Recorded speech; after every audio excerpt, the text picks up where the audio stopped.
Salam kenal anak-anak sekalian. Perkenalkan, nama Ibu Andrianti. Ibu mengajar mata pelajaran IPS dan selamat untuk kalian semua sudah dinyatakan sebagai siswa kelas 7 SMP Sapirius 1 Jambi. Sebelum kita memulai kegiatan pembelajaran kita, ada beberapa hal yang ingin Ibu sampaikan. Yang pertama, selama 1 semester untuk IPS kita hanya membahas 2 KD. KD pertama yaitu 3.1 memahami konsep ruang yang meliputi lokasi, distribusi, potensi, iklim, bentuk muka bumi, geologis, flora dan fauna, dan interaksi antar ruang di Indonesia serta pengaruhnya terhadap kehidupan manusia dalam aspek ekonomi, sosial, budaya, dan pendidikan. 4.1-nya menyajikan hasil telaah konsep ruang yang meliputi lokasi, distribusi, potensi, iklim, bentuk muka bumi, geologis, flora dan fauna, dan interaksi antar ruang Indonesia serta pengaruhnya terhadap kehidupan manusia Indonesia dalam aspek ekonomi, sosial, budaya, dan pendidikan. Untuk KD 3.1 dan 4.1 ada beberapa materi yang akan kita bahas. Yang pertama, materi manusia, tempat, dan lingkungan. Dari bab ini terdapat beberapa submateri. Yang pertama ada pengertian ruang dan interaksi antar ruang. Yang kedua, letak dan luas Indonesia.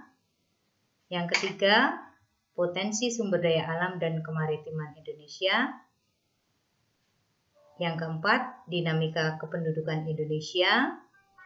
Yang kelima, kondisi alam Indonesia. Dan yang terakhir itu untuk perubahan akibat interaksi antar ruang. Untuk KD kedua, yaitu menganalisis interaksi sosial dalam ruang dan pengaruhnya terhadap kehidupan sosial, ekonomi, dan budaya dalam nilai dan norma serta kelembagaan sosial budaya. 4.2-nya menyajikan hasil analisis tentang interaksi sosial dalam ruang dan pengaruhnya terhadap kehidupan sosial, ekonomi, dan budaya dalam nilai dan norma serta kelembagaan sosial budaya. Perlu kalian ketahui, untuk KD 3.1 itu berarti mengacu pengetahuan, dan 4.2 itu mengacu pada keterampilan.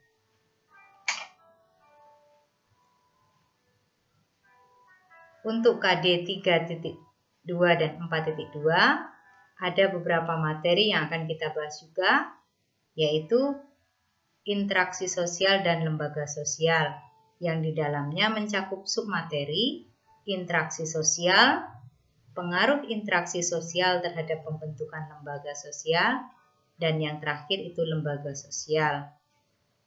Untuk sistem penilaian dalam mata pelajaran IPS, itu ada 3 penilaian, yaitu pengetahuan yang akan kita ambil dari tes tertulis, ulangan, latihan, ataupun tes lisan.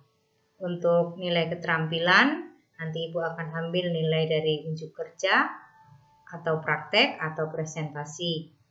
Serta yang ketiga itu nilai sikap yang Ibu peroleh dari observasi, yang mencakup disiplin dan tanggung jawab dalam kalian mengerjakan tugas.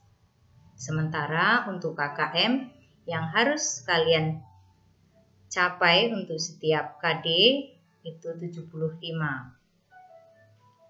Untuk sumber belajar selama kegiatan pembelajaran ada beberapa hal yang kita gunakan yang mencakup referensi yang relevan dengan materi, peta tentunya, atlas, buku teks, lingkungan sekitar, dan internet.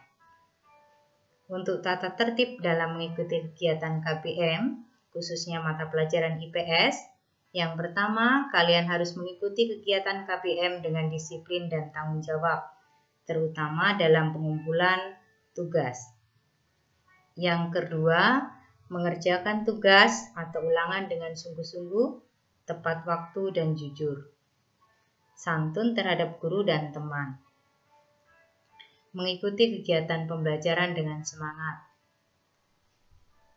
Menggunakan 2 buku tulis, yaitu untuk catatan dan latihan.